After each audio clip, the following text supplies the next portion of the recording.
Good afternoon, David. Hello, Anita. How are you? I'm good, and you? Very good. Good. It was bad not to see another tornado come. Well, at least we're getting slightly cooler weather. Yeah, we needed rain, something awful. So I'll take that. Sure. But I had two tornado warnings I had to go into the basement for yesterday. So Well, that's not great. no, but nothing happened, so it was all good. Well, I know it's just the idea that it might is Yeah, worrisome. I never thought about that. I mean, I never even considered that it might happen until this summer. So Yeah. Well, unfortunately, the weather's been so terrible yeah, in the last couple of years. The storms have been so bad. yeah, You know, I can't remember maybe one or two bad uh, tornadoes. yeah. I remember in Xenia one Oh, I years remember that. Yeah, ago. I used to hear about that from my wife. She would talk about that. Yeah, but it's not something you expect. I No. remember once there was an earthquake, like a 4 point something earthquake. Wow. Um, Gosh, when was that? This is probably back in the 80s. That would be just so strange. I can't even imagine that around here. Well, it was just like, if you're in your house and a heavy truck goes by and it kind of rumbles, Yeah. that's about the extent of it. Well, let's hope that's the worst it ever gets. When I first moved to California, I would rented an apartment for a short time till we found a house. Mhm. And I was there probably, I'd say less than a week. And I woke up in the morning and everything was shaking.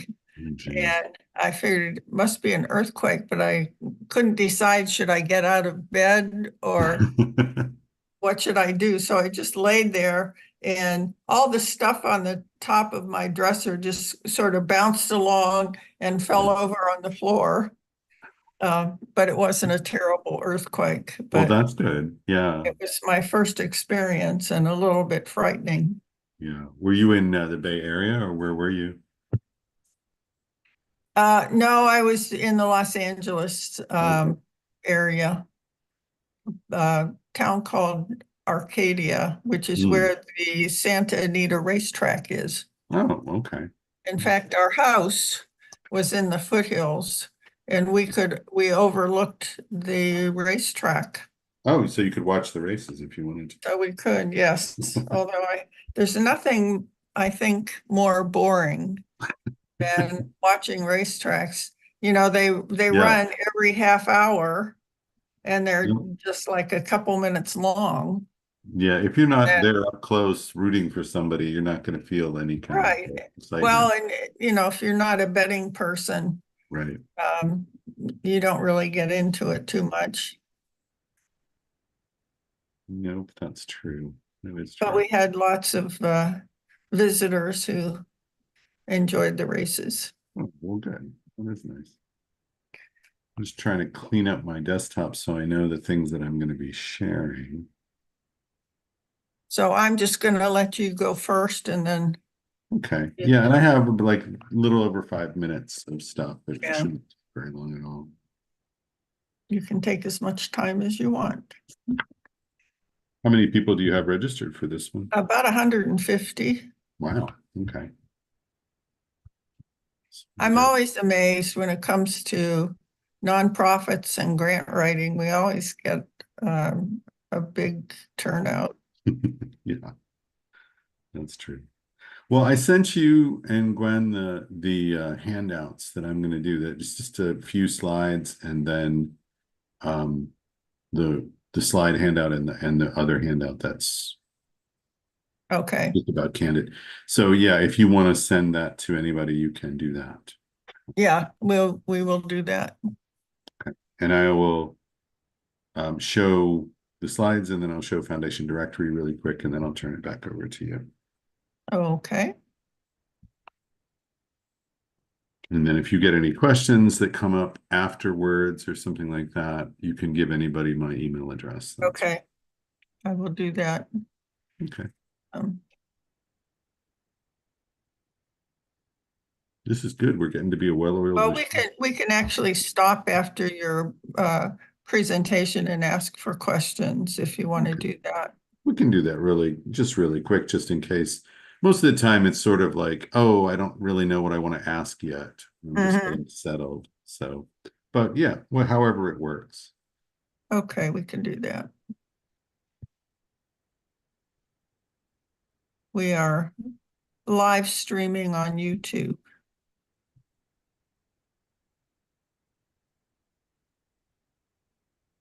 Get a couple more minutes.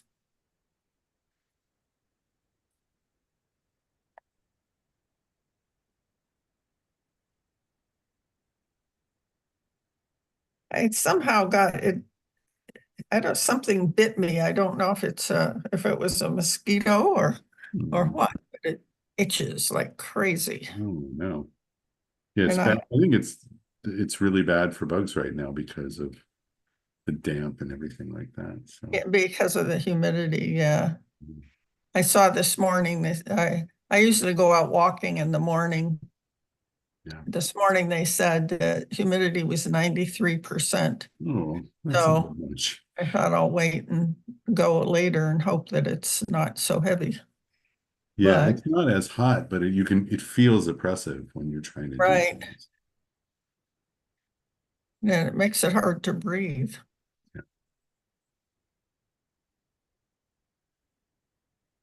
I have a girlfriend that I sometimes go walking with, and when it's the humidity's high, she can't walk. Yeah. She has COPD, I think, Mhm.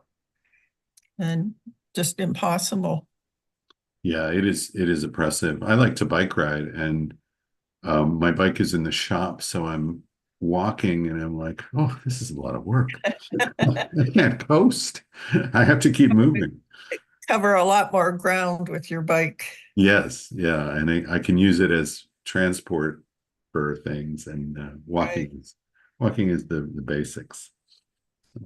Yeah, I used to ride my bike a lot, but I always now there's not, I don't have a good place to ride because if I ride on the street, Yeah, there's a lot of traffic. yeah. I So, I went over the handlebars a couple weeks ago because I was avoiding. oh dear. There's a car actually. I was even up on the sidewalk because I knew that street was really busy, and there was a car parked blocking the sidewalk. Oh no. So I tried to avoid it, and I hit a bump and went over. But at least I didn't get hit by a car, so that's good. Yeah, well, that's good. But still, going Yeah, over the it's handlebars. no, I like long flat roads with big bike lanes. I They're used to take my bike and go to the metro parks. yeah, yeah. That's a decent place. Yeah, I ride along the canal, the in the Uh-huh.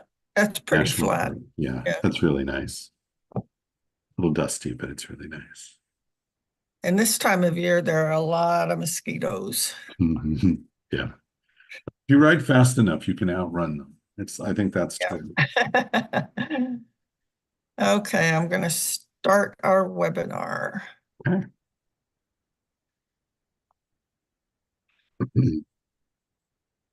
See how many of those 150 show up. Sounds good. Welcome, everybody.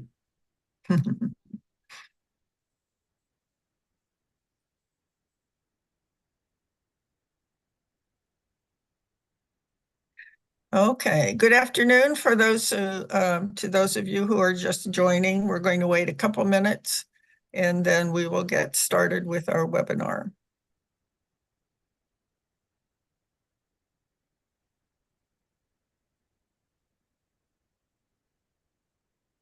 I think we'll wait a little bit longer today, maybe 2 or 3 minutes.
Okay, we'll wait one more minute.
Okay, well, let's go ahead and get started.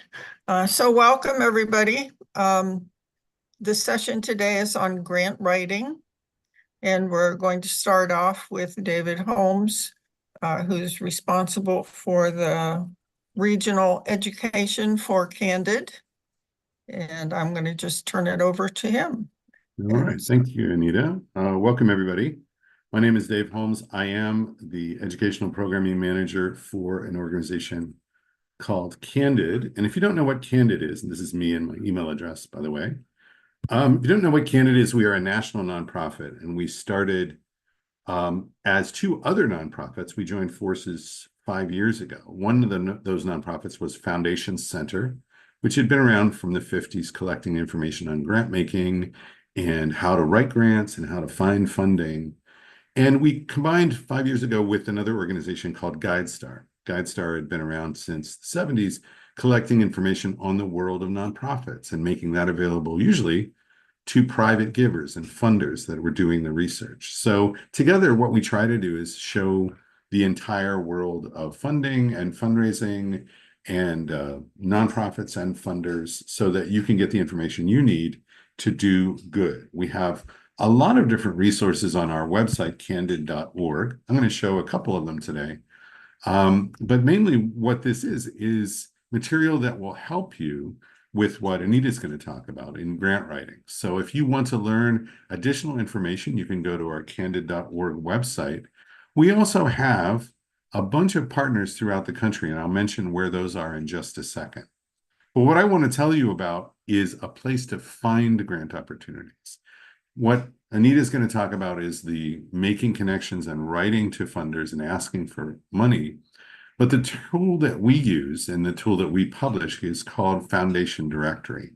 And I'm going to stop sharing my slides just for a second to show this to you. This is a tool that is not free from home. You can subscribe to it, but I wanted to tell you that it is free at all of our partners. And I'll tell you where those partners are after I show this to you just real briefly. But Foundation Directory lists over 240,000 grant makers from all across the world that you can search to find a match with based on your nonprofit.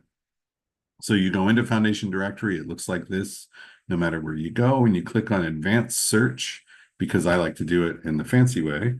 And then you choose the terms that will describe what you're doing. So I'm going to say youth development, that's subject. Geographic focus is where you serve. And so I'm going to say Cuyahoga County. You can also put in, if you want, a specific population or additional searches that will work to try and help you find a match. But essentially, what you do and where you do it is all you need to do to search and find potential funders. Once you do that, you get a list of grants and grant makers, and there are 955 grant makers listed that have given a grant for youth development in Cuyahoga County since 2003. This list here that you see in front of you of grant makers, it's the first 5 of them. The top 5 are the ones that have given the most grants, not the most amount, but the most grants towards that particular subject in Cuyahoga County. Each one of these is a profile of a funder. So when we talk and when Anita goes into details about writing your proposal and following the guidelines, This is where you can find which funders to approach and where to get their guidelines. So you'll get a link to their website if they have one. A lot don't. And then there's more detail on what they give and where they give, some details on actual grants that they have awarded for youth development in the last few years. And then further down, more about their purpose and mission, their background, how to apply to them, what they don't fund, more about their financials, who's running that organization and who you can connect with, and then finally, contact information for all of the different funders. You can use this and email this information to yourself or save it to a desktop, however you want to use it. This is a really quick guide to it, but rest assured that if you go to a Candid website, candid.org, and go to Candid Learning, which is our training stuff, you will see a full class on this for free if you want to learn it. I'm just going to share a couple more slides for you because I want you to know about where you can access our information. I mentioned that this tool is not free from home. However, it is free at about 1,600 locations in the United States and Mexico. So for example, if you're in Cleveland, it's free at the Cleveland Public Library. It's free at Westlake Porter Public Library. It's free at Cleveland Heights Library. There are 1,600 locations. A lot of the times they are branches of one library system, but you will find a location probably not far from where you are by using the candid.org/find us search.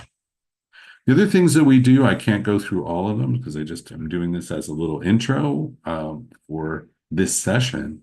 But if you ever want to do more about sharing information about your organization, guidestar.org, which I mentioned earlier, is a place that lists the nonprofit profiles of every nonprofit in the United States, every 501c3 charity. And if you think, well, I'm not on there, and you're a nonprofit, you are already on there if you're registered with the IRS. You go to guidestar.org, you can update your information, earn seals of transparency, by which we mean you share additional information. And you can find out lots more about it by going to help.candid.org/s to find information on claiming your profile on guidestar.org, updating it, and earning seals of transparency. Very happy to be here with you. If you want to learn more about us, you can join our newsletter. You can also send me an email, david.holmes@candid.org. I'm going to stop Okay, sharing this. there are a couple questions. Yeah, You'd I can like to certainly take them? respond to those. Are these Okay. resources available internationally? Absolutely. Anyone Okay. can make use of this. We don't have partners in other countries where you can use the Foundation directory for free, except Mexico. But if you're wondering about doing international grant seeking, you can certainly subscribe. And much of what's on our candid.org website, including nearly all of our trainings, are totally free for anyone. And yes, Foundation Directory is a paid subscription from home, but it is freely available at other locations. I don't have permission to share my email address in the chat. So it may be, Anita, if you want to put Yeah, I that in. can. Are these funders who award grants for profit as well? Well, I think Anita might go into detail about that, but for the most part, private foundations do not award to for-profit organizations unless you are partnering with an existing nonprofit. And thank you. It's I'm sorry. There's no M in that, Anita. It's Oh, okay. david.holmes@candid.org. Okay. So, Just David Holmes. david.holmes@candid.org. Okay. I will And put it there. Anita is putting the corrected address in there for me. If you wanted to learn more about what we do, please do visit candid.org and look for the Candid Learning section because you'll find lots and lots of information, or just send me a message if you have any questions. It's been my pleasure to see you today. There's one more question. I wanted to hire a 1099 grant writer to research and find funding for my NPO. What is a common form of compensation? Oh, that's a little bit complicated for this forum, but I'll just say that in general, they are paid by the hour, and it's anywhere from, I've seen grant writers working for as little as $25 an hour to grant writers that regularly work for over $200 an hour. So get references and talk to somebody. In working with foundations, do we necessarily need to write grants to be awarded money? In general, you do have to write a request because some funders do reach out to nonprofits they're aware of. They do the research themselves, but the vast majority of the ones that are listed in our database and the big ones that you see have a request process. They publish guidelines. They look for requests coming from people that want funding. And that's a great place to turn back over to Anita. She's going to talk about grant writing, and I'm going to leave you guys. So thank you so Okay. much. Thank you so much, David.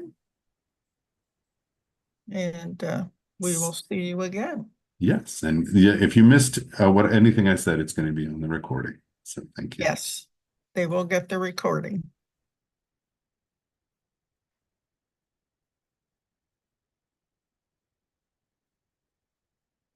Okay, so let's get started with grant writing basics. And first, I want to tell you a little bit about SCORE. For those of you who may not know, SCORE is a nonprofit, and we do get funding from a lot of different sources. We have the largest network of free volunteer small business mentors in the nation. And I emphasize free because there are a lot of paid volunteer or paid non-volunteer mentors that are available to you as well. So no matter what stage your business is, we can find a mentor for you. Since the pandemic, we've been doing most of our work online, but it has opened up to us the mentors at the 250 chapters across the United States. So if you have an unusual type of business and we don't have a mentor in our office, we can go online and find a mentor somewhere in the United States to help you. So it's very easy to request a mentor. If you go to our website, there are a couple of different options. And if you do, I'd suggest that you try to give us as much information as possible about your business so that we can match you up with a mentor that has the same type of background. So, there we go. Okay, our mission is to foster, excuse me, vibrant small businesses. We do this through mentoring and education. We hope that you as a small business owner will get all the resources that you need to be successful. Small businesses make up over 95% of all businesses, so they're critical to the success of our economy. And certainly in the Cleveland area, we're well aware of that. This is a snapshot of our accomplishments in 2023. We helped about 30,000 new businesses and about 152 new jobs. We have all types of people in our client base. About 10% are veterans, and in the neighborhood of 60% are women. We have a code of ethics specifically to protect your data, to make sure that none of our members want to make money from your client information. We use our database only for our internal use and to assist you in your businesses. So it's all confidential. Anything you tell your mentor will be protected. This is a snapshot of our website. You can see if you click here, you can find a local mentor. There are workshops, both what's coming up live and a list of all of our recorded webinars, which probably are close to 100 at this time. So if you see a webinar that you're not able to attend, if you go to our website, you may very well find it in the recorded webinars. There are a lot of other types of resources, templates. If you are interested in a business plan, a financial plan, marketing plan, there are templates on our website that are available to you. Okay, I don't want to do that. Oops.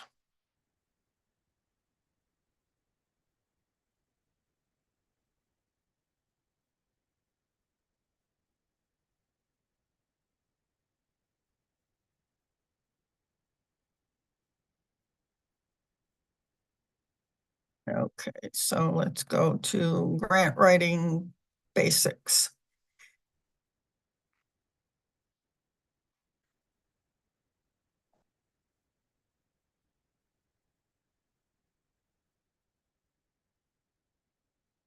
Give me a minute here. For some reason, I'm having a little problem.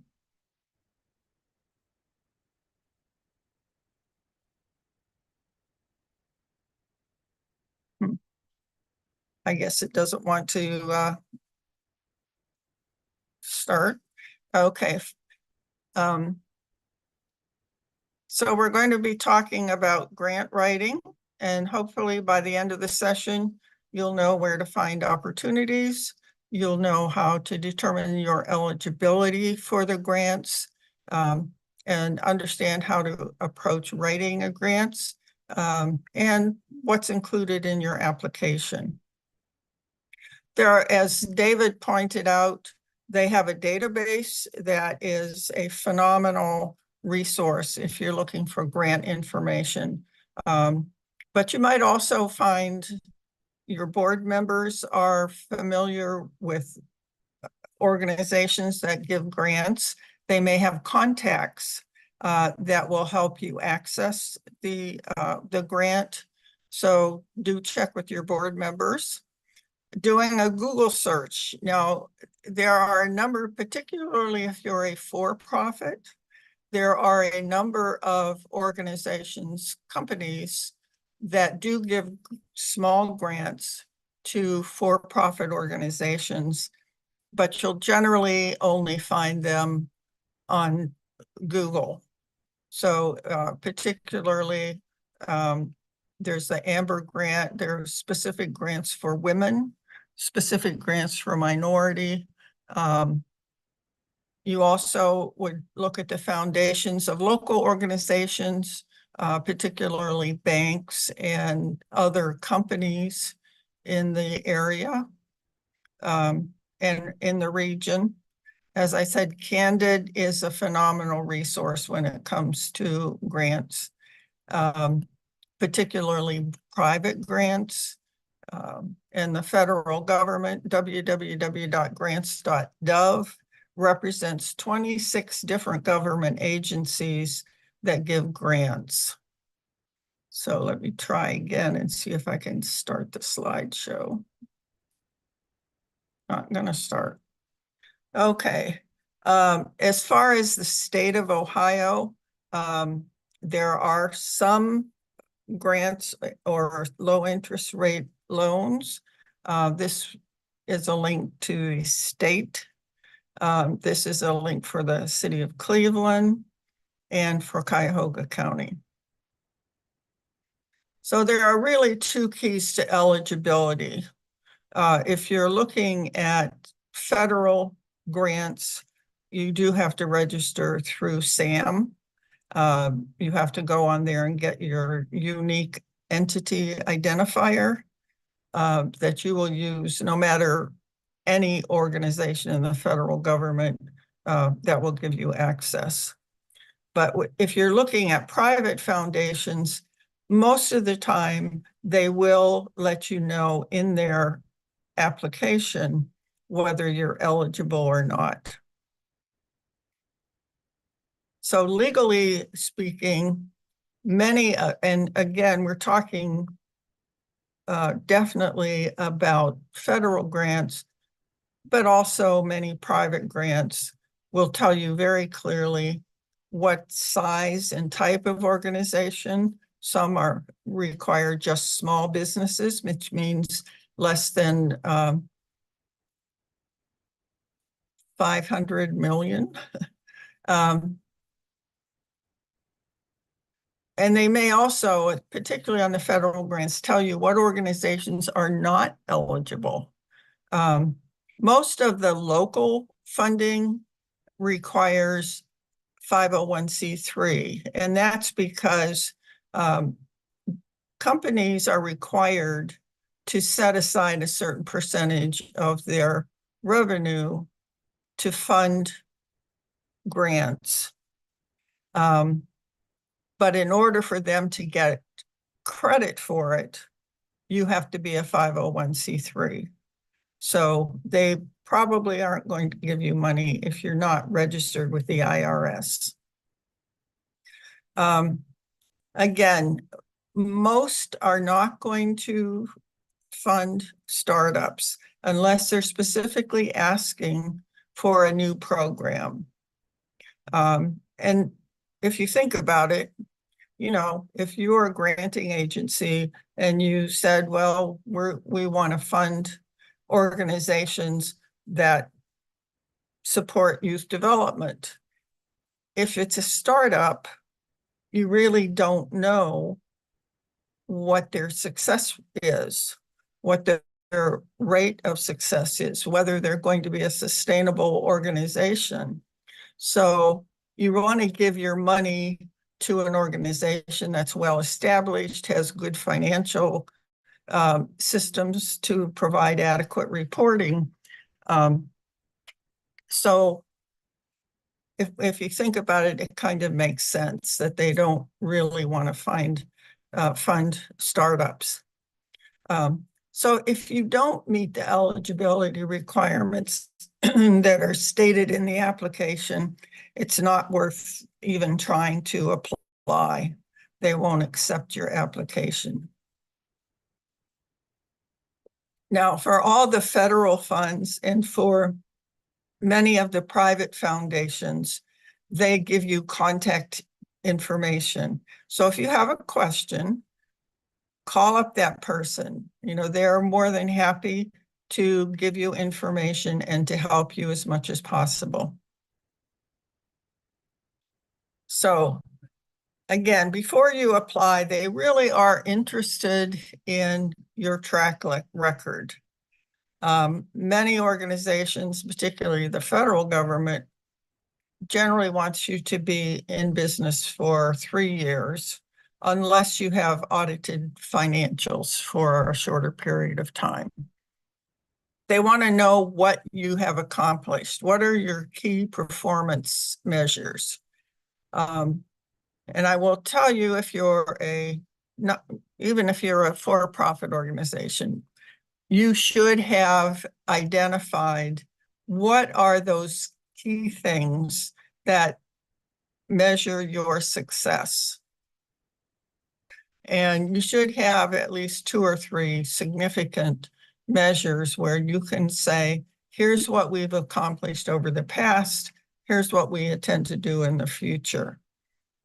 So if you don't have those performance measures established, start now and do it, because you are going to have to show that you can be successful. They also want the specifics of how you're going to use the money. So you need to have your budget well defined. And so again, if you have a good business plan, which a SCORE mentor can help you with, a lot of this will be very easy when it comes to applying for grants. So you want to have your business plan available. Again, you can do a lot of cutting and pasting. Only apply for funds that support your strategic and business plans.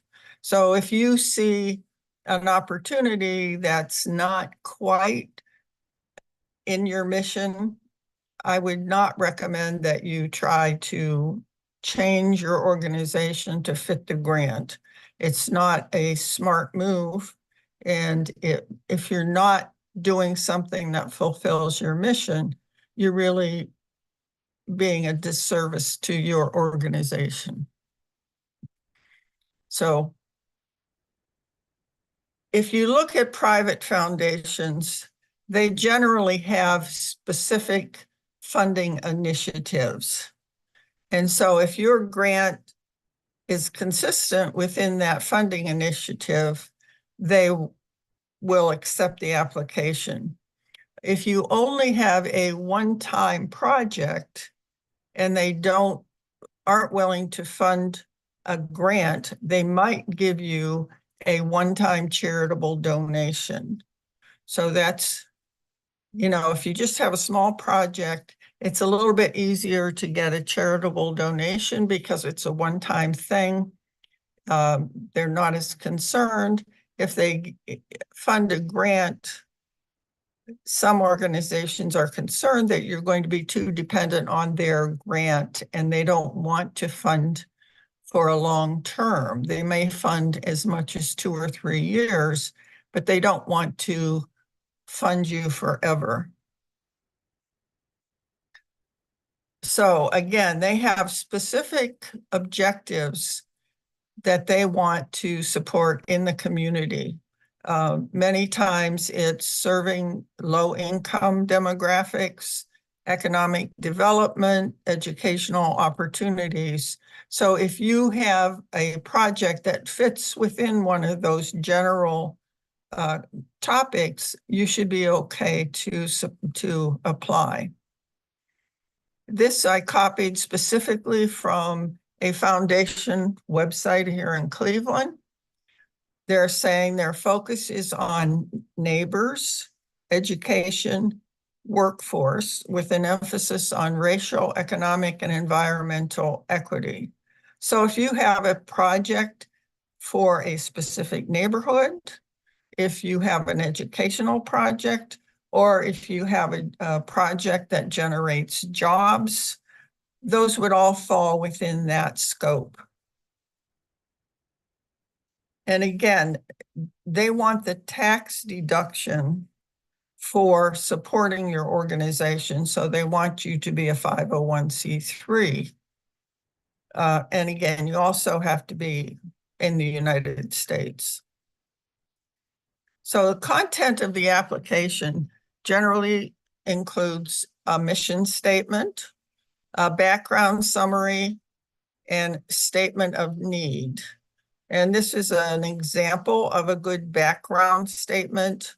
It's an organization dedicated to providing support for at-risk teenage girls. It talks about what kind of environment, what they do offer, what their program offers, and so forth. And then it says we are requesting funds to expand our physical facilities to accommodate a 25% increase in the number of young women we are able to support. So it's pretty straightforward, but it has a lot of information in this background statement that makes it pretty easy for the granting organization to understand what they're trying to do. So you want to include the title of your project. What is your funding request? What type of support are you asking for? And a description of your project. So for this project, for instance, they're requesting $150,000, and they break it down into these sections. Now you will find that some granting organizations will not support operations. They will only support program. And maybe some will and some will not support capital. So when you look at the grant application, make sure that you understand what they're willing to fund.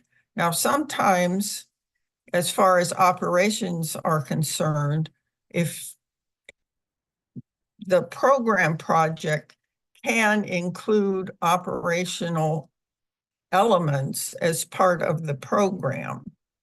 So say if you have a manager who directs the program, that can be included in the program costs. So you need to, again, tease out what's going to work best for your application.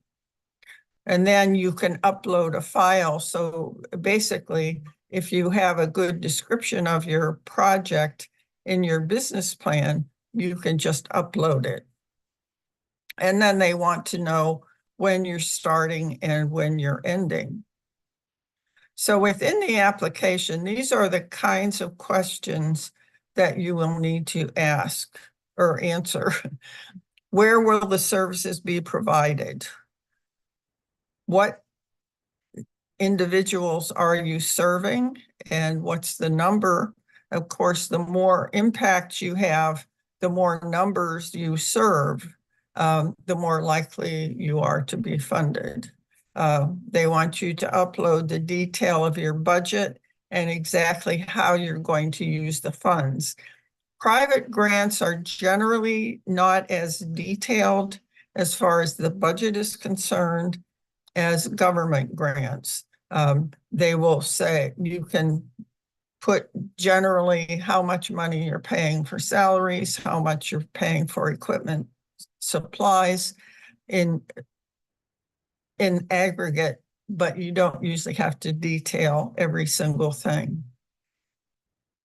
They also want to know what other organizations are providing funds for your project. The reason they want is, again, they don't want you to be totally dependent on their funding so that when they take it away, your business is going to collapse.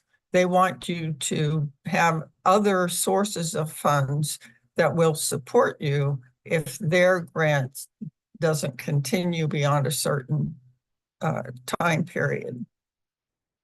So again, if you have a good business plan, those will be relatively simple questions for you to answer. Now, again, many local and regional granting organizations will only support a particular geographic region. Again, they want to know the ethnicity and the gender of people that you serve. Are you serving individuals with disabilities, disadvantaged, homeless, etc.? So you can be very explicit about your demographics and your impact, because those are going to be important issues that they will view in order to assure that you are supporting their funding initiatives. They want to know, again, what's the current health status of your organization? So do you have paid staff? Are they all volunteers? Do you have an organization? And they might want to have you upload your organization chart. So they want to know that there's more than one person who's trying to run an organization. They'll want to know, they want your mission statement regarding diversity, equity, and inclusion. If you don't have a plan, do you have plans to implement it? Do you have an environmental sustainability strategy? What are you doing for climate change? And I know these all seem a little off the wall, but I took these specifically from an application from a local organization. So you need to be prepared for these kinds of questions that you might have to answer. And then they usually want a list of your board and staff members, your IRS determination letter, and your most recent audited financials. If you don't have them, they might ask you for your text. So anyway, so those are the general elements of a private foundation application. So if we talk about government grants, on the other hand, and the main difference between private grants and government grants, if you notice on the private grants, they have funding initiatives. So they're general. So we'll fund community support for job growth. We'll fund education for, which is a very broad topic. On the other hand, when you come to government grants, the government is looking for specific programs. They design the programs. They say, they get together and they say, here's what we want to implement as a program. And they're asking you to apply by showing that you can do that program. So it's not your program that you're designing. It's a program the government is designing and asking you to implement it. So that's not a subtle difference. That's a significant difference. So when you go to grants.gov and you put in keywords, you'll get a huge list of possible grants, and you'll have to go through them and pick out the ones that you think are relative for your organization, and then read through the announcements. And the announcements are generally pretty long, very detailed, and very descriptive of what they want. So they first start out with the eligibility requirements. So you want to make sure that you are eligible.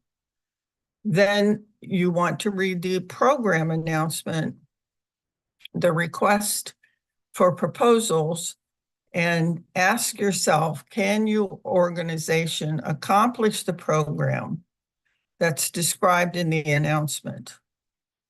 So is it worth your effort?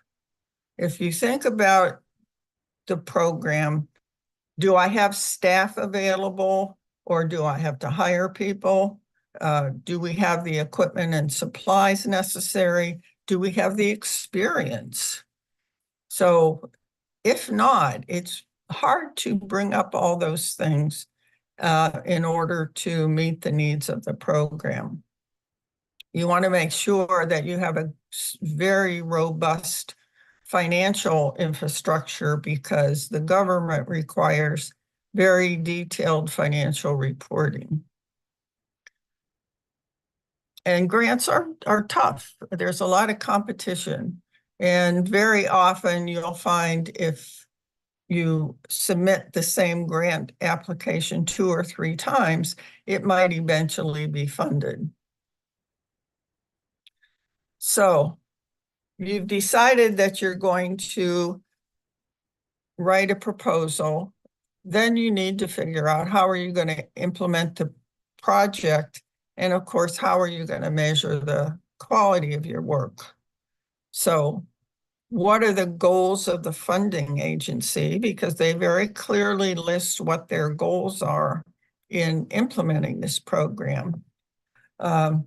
Can you meet the deadline for submission? Sometimes it's relatively short. And is a letter of intent required? It will tell you in the request for proposals what they want to include in the letter of intent. The reason they're asking for the letter of intent is because they want to know how many applications they're going to receive, so they can set up their reviewing system. If it's a government grant, generally there's a fairly large group of people reviewing various parts of the grant, and they want to know how many of those people do we need to organize to get the proposal reviewed properly. And some organizations will only allow you to submit an application if they approve your letter of intent. And in a way, that's a good thing because it saves you the time and effort of putting in an application when they obviously know they're not going to fund it. So what goes in the federal application? Again, if you have a good business plan, you can cut and paste appropriate sections because they do want the description of your organization. What are your past performance statistics? They'll want job descriptions. They want very detailed financial data. So the granting agency wants to know your goals and objectives for this particular program, and are they aligned with the agency objectives? What are you going to do to satisfy the request? How are you going to carry it out? What's going to be the impact? What resources are available and what the budget is. So when you outline the objectives of your grant from the announcements, and what I generally do is actually take the objectives of the grant announcement and make sure that my objectives are aligned and consistent with their objectives. So the grant announcement, again, will state the objectives, and I am using just example of a grant that I did some time ago to support the access of low income or disadvantaged women to high quality screening for breast, cervical, and ovarian cancer. They want to assure early detection, and they also want to educate these people in prevention, treatment, and follow-up. So state my purpose, objectives, or specific aims. This is what I'm going to do to respond to the objectives of the grant. And again, if you can specifically relate each of your objectives to those that are stated in the announcement, it's a lot easier for the reviewers to approve the application. So if you recall, their objective was to improve access to screening for breast, cervical, and ovarian cancer. I'm saying this is my objective by establishing a mobile screening van that will visit areas where low income or disadvantaged women reside. And the van will contain all the equipment needed for screening. And we're going to schedule the visits to coincide with the convenience of the local residents. So we're going to make an effort to figure out what's the best time to be bringing that van into the neighborhood to capture the most of the clients. To raise awareness of the need for screening, we're going to use newspaper, radio, TV, public service announcements, social media channels, distribution of flyers. So we'll do all those things. So we'll be distributing flyers, we'll be making PSAs for radio and TV and so forth. And then to educate women, we're going to present local workshops and seminars that give them information on treatment, follow-up, and prevention. So also think about if you're putting together a response to a federal program and it may not get funded, you might also submit it to a local private foundation that has, again, support for healthcare for low-income individuals. So how are you going to carry out the program? and this is going to be the bulk of your application. So you want to think about what are the specific tasks involved? Do you have staff to carry them out? Can you demonstrate that you understand the work involved? You want to give them statistics on what you've been doing, what your successes are that are particularly related to the program that they have in mind. So again, as I said, private applications generally require much less detail.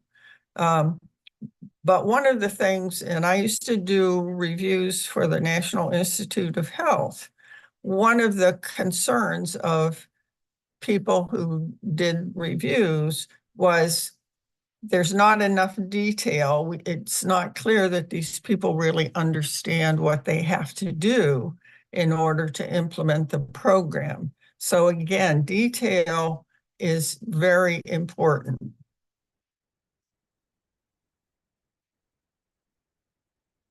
So for our project, again, we're going to screen, treat, and educate low-income disadvantaged women. What kind of equipment and materials do I need? Do they need to be developed? How am I going to do it? Who's going to do it? When are they going to do it? How are they going to do it? How will I recruit clients? So I need detail. I said generally I'm going to do, TV, radio, social media, etc., but they want more detail. So, and then who will present the materials? So if I'm going to be educating people, who's going to actually present that? Do I have staff? Do I need to hire people? Do I need to hire somebody to develop the content? So all of these things I need to think about because if I'm going to support this kind of a program, I need to know how many staff do I need to add staff people? What's my budget for this project? Do I need any new equipment? Obviously, I need a van. So again, there are a lot of things you have to think about. If you have to recruit and train staff, what I have done in the past when I put in an application is interview people who would fill that position and then agree to hire them if the grant is funded. That way, if we get the grant and get the funds, then that somebody can be hired quickly and we can get the project started right away. If you wait until you know whether it's going to be funded, it may take you 6 months to hire somebody, and then you're going to be that far behind in starting the project. So if you're going to do training, how are you going to do it? Now, we probably could do most of it either locally where we take the van, or we can try doing it online for those people who have access to online facilities. So what are the costs involved? It may be having a Zoom account. It might be renting a space in a local library, so forth. So all of those things need to be thought about and taken into consideration. So you're budgeting what you need. And then how long is it going to take? Usually they will tell you how long they're willing to fund it. So maybe 2 years, maybe 3 years, maximum 5 years. So you want to make sure that you can do the project within the time frame that they provide funding. If you can't, how are you going to continue the project? And then how are you going to measure success? So for my application, I said we're going to measure the increase in screening numbers. We're going to measure the increase in early detection, and we're going to measure the improvement in disease-free longevity. All of those things will be impacted by this project. So budgeting is really critical. And one of the things I would caution you, if you're applying for a grant, they may tell you the maximum amount of money available. Do not think that if you come in with the cheapest, lowest cost, that you are more likely to be funded. In general, particularly for federal grants, the people who review it don't decide on the budget. They will review the budget and evaluate whether it's appropriate or not, but they won't say, this is how much money you should get.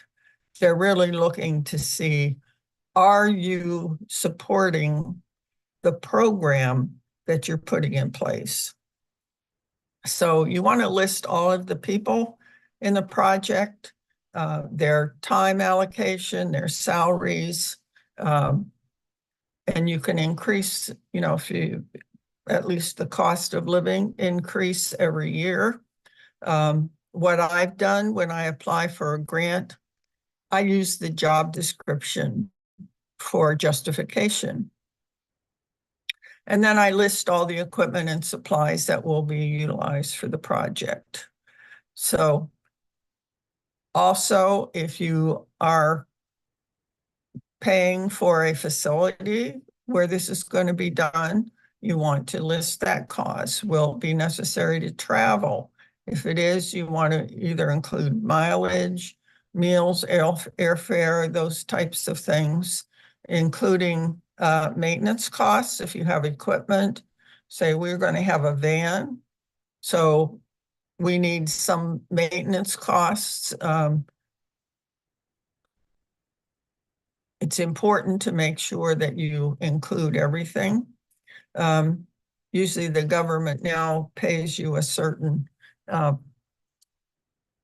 amount for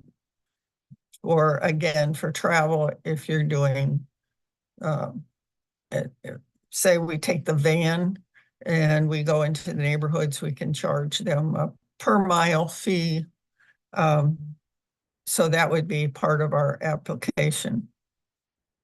For each budget item, you really have to provide a justification. As I said, for personnel, a job description related to the project is usually adequate. And so they'll give you budget sheets that you'll need to fill out. And usually it will be the person, their salary and benefits. Don't forget the benefits. How many months are they going to be working on it every year, and what their total salary is. And then writing the justification, we're going to say, well, John is going to be the project leader. These are all the things that he's going to do. He'll oversee the daily operations and assure that the project remains on schedule. His qualifications are that he has an MBA with 15 years experience managing a similar project. Ms. Smith is going to be the van screening process. She'll manage the technicians and other personnel and so forth. So this is what you would need to do for every person who's involved in the project. So, and somebody asked about a grant writer. Grant writers can be an asset because they have experience in writing the application.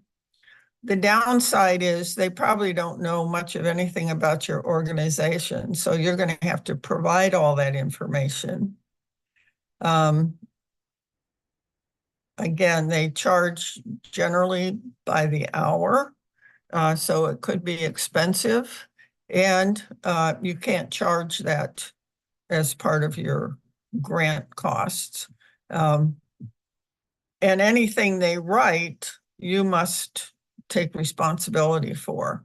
So if you have a grant writer, and I would say for local grants, which are relatively small in the neighborhood of probably $25,000 or less, their applications are very straightforward.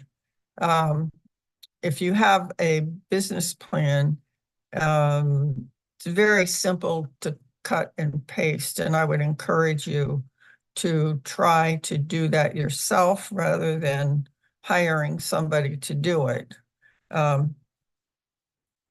Again, you're the one who has the passion for your business. You can make your story probably more compelling than anyone else. Again, you can use your business plan. You want to run it through a grammar and spelling. Now we have all these AI tools that you can use. You want to check your budget figures and make sure you've got the formatting and length. Almost every application these days is going to be online.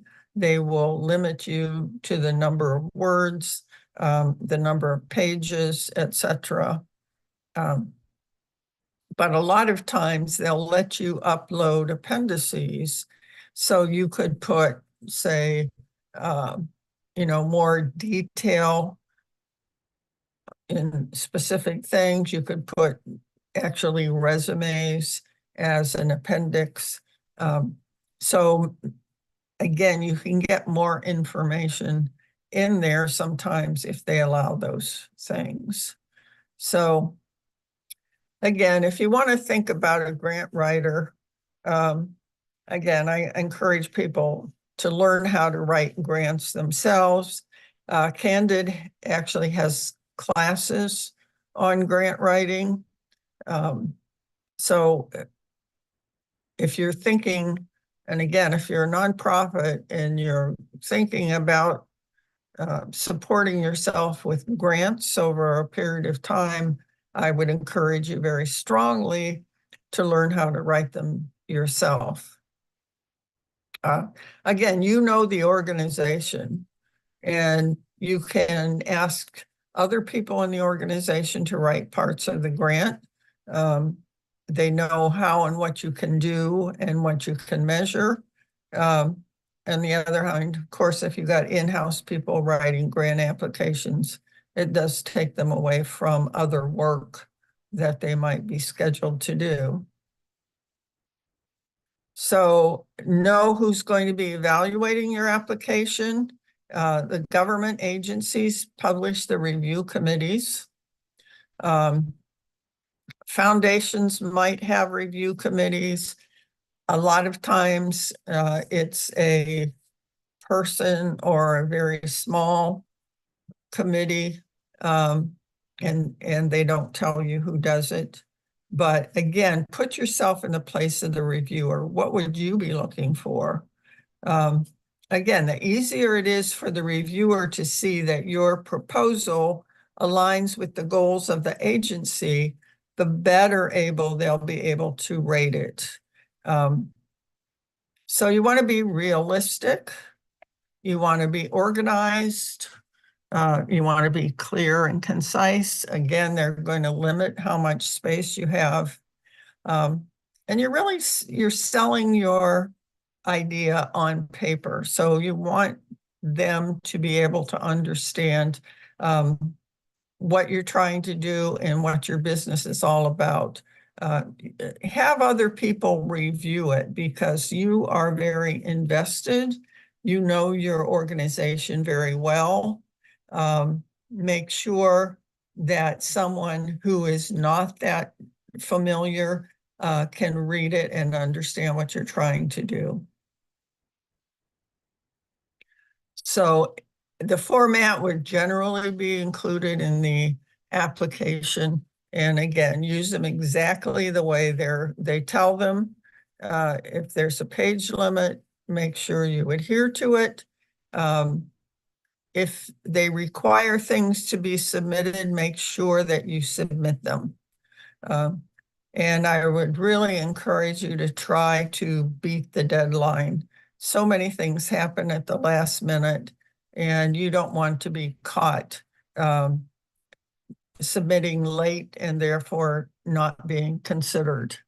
If you have questions, you want to contact the program director. Again, be accurate. Don't use a lot of jargon. If you're working with other organizations to complete the project, include letters of support from the principals involved. This is really important. It makes a big difference. If you're collaborating with another organization, have them write you a letter and say, we are delighted to be part of your application. Here's what we're going to do, and we're looking forward to working on this project with you. It makes a big difference if you include those. As far as the grant making cycle, again, the agencies or foundation determine what their requirements are going to be. Once they publish an announcement, you file your application, the awards are announced, and then your funding is initiated. The link or the lag between when you submit and when you get funded are significantly different. If it's government, it usually takes 10 months. If it's private grants, it can be anywhere from 1 month to 6 months, but usually not nearly as long. The process for government grant review is much more involved and detailed, but the positive thing is they give you the reviewer's comments. So if you put in an application and it's not funded, you'll get the comments from the reviewers that will help you revise the application. And I would encourage you then to submit it in the next cycle, and you have a better chance of being approved because you have addressed the issues that the reviewers commented on. These are the review criteria that are used by the government, and you can review as your leisure.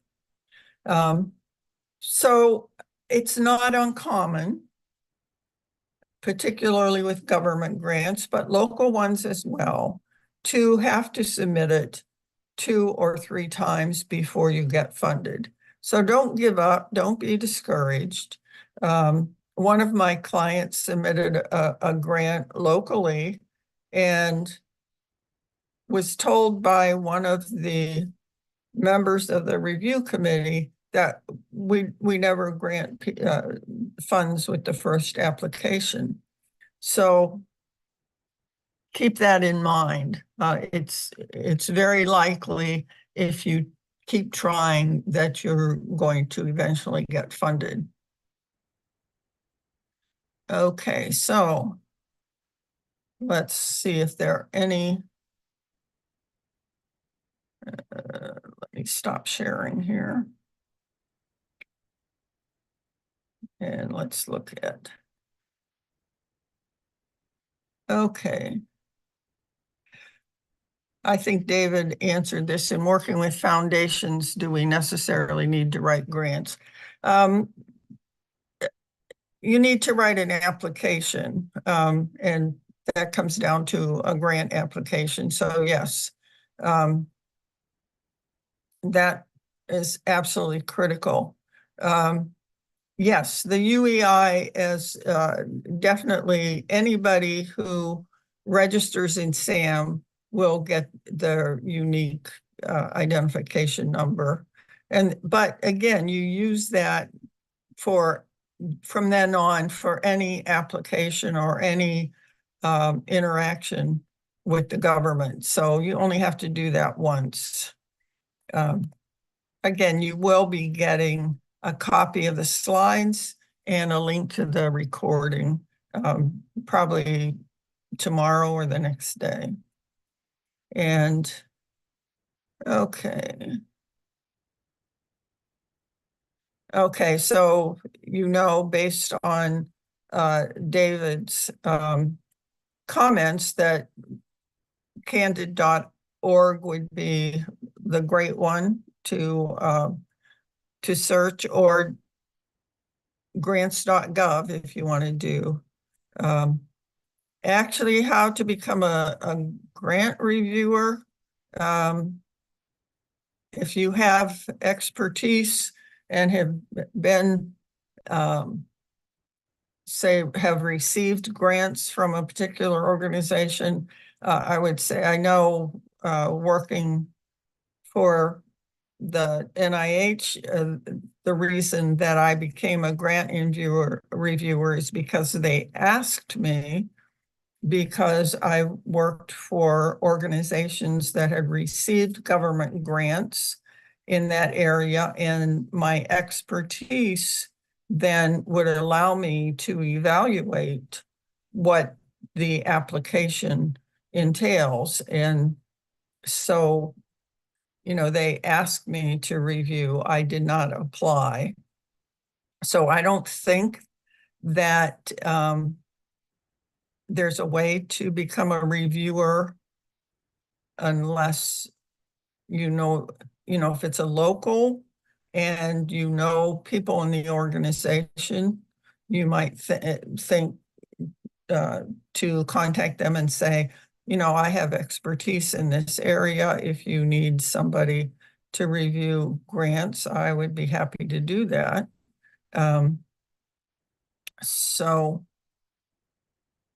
But normally it's because you request it.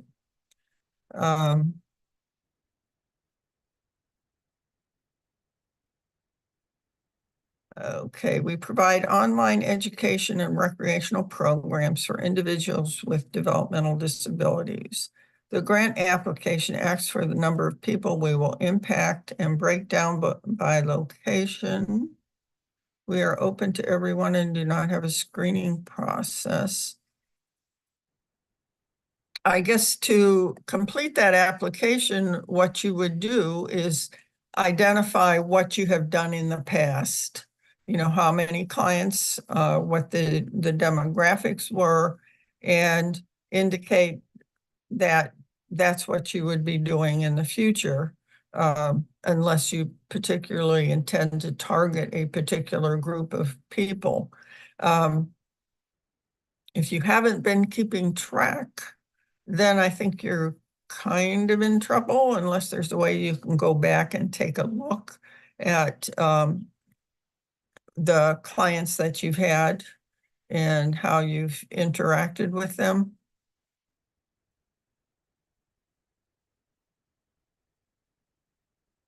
So I think, again, looking for private grants, try candid.org. For clarity, government grants are only granted if you are willing to implement their developed program. That is correct.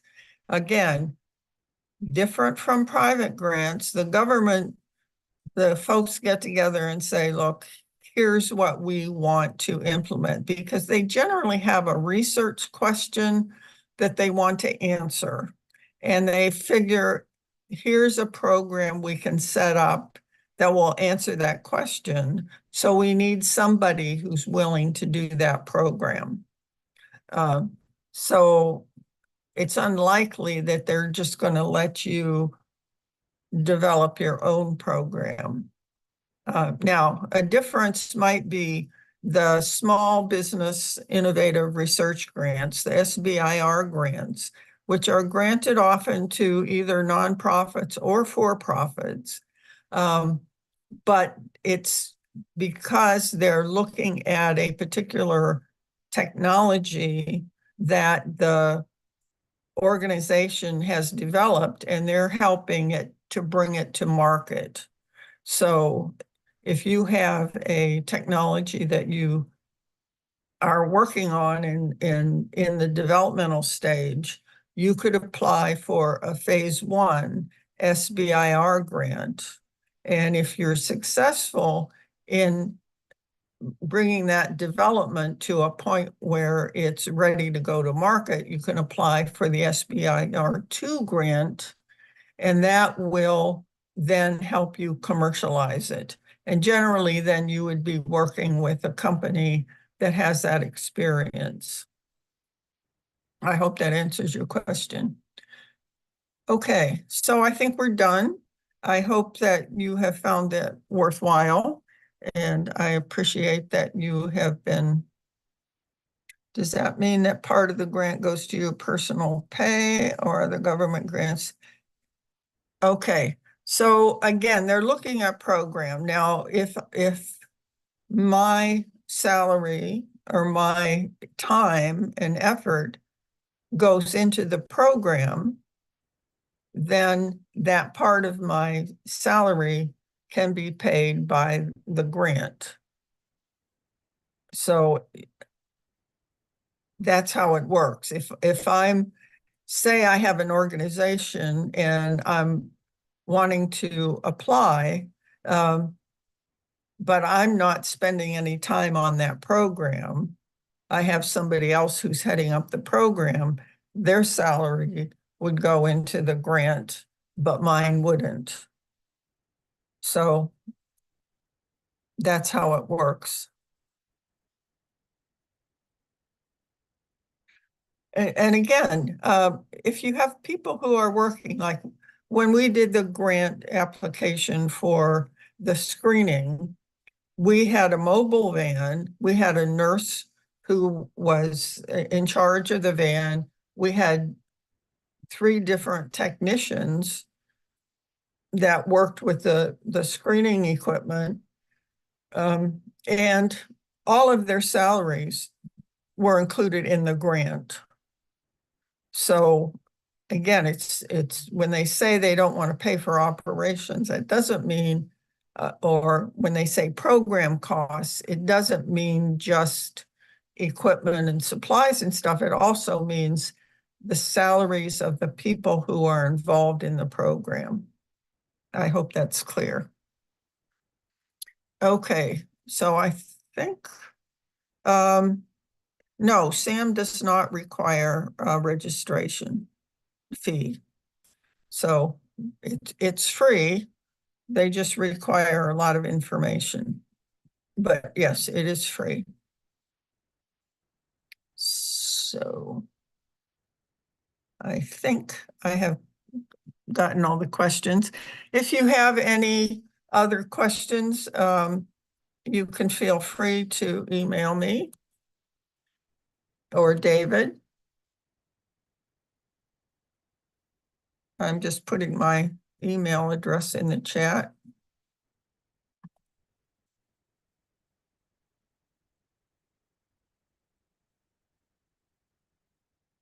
Okay. And again, if you have any questions for either of us, feel free to email. And so I hope you have a good